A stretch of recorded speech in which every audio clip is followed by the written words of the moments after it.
Why do you think so many people got taken in by this man? I don't think we would have needed to have gotten taken in if we had not produced all that money ahead of time. That wasn't really necessary. I had been dealing with him, and I knew quite well that he would have been just as delighted if somebody had thrown down on the desk at CBS 2 plane tickets to Key West, Florida.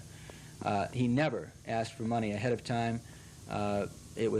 He asked for money to do the interview the night before, but that was something he was going to do then and there, and he did it. He did not ask for money ahead of time for finding the body. At no time in my dealings with him did he ever ask for money ahead of finding the body. It was simply not part of his game, whatever his game was. In your talks with him, he was convinced that HOFFA was at the bottom of the ocean near Key West, Florida. He seemed thoroughly convinced. He seemed 1,000% convinced. And he seemed also very convinced that enemies of his in the Teamsters were trying to kill him, not only because he knew this information, but because he was actively trying to pass it on to the media. Is this whole thing an embarrassment to you? No, I don't think so. I think some very, very good professional journalists all believe the same story from this man. I think he universally terrified all of us. I think, if anything, I was about the only person that could deal with him on a regular day-to-day basis and keep him from splitting my head open.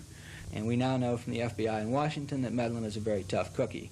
And as far as I know, there's no indication he's ever been in prison for any con games, although we can't get very much information from the FBI that may not be true, but there's no indication of that. This is not a con artist. This is a very tough enforcer type of person who goes around making money, scaring the daylights out of people for money, or possibly hurting people for money.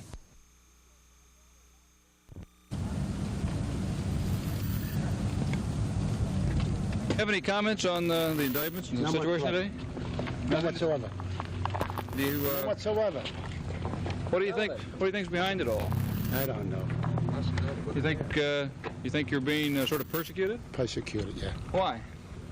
That's it. Are they out to get the Teamsters Union? Come on. Provenzano, I'm going to tell you what it is. It's an election year, and somebody's looking for publicity. Who, sir? The opposition. Who is the opposition? I don't know. How about fraud? Do you think it's going to lead to a Senate investigation? Whatever. Are you ready for a Senate investigation Whatever. of the fund and the union? Whatever.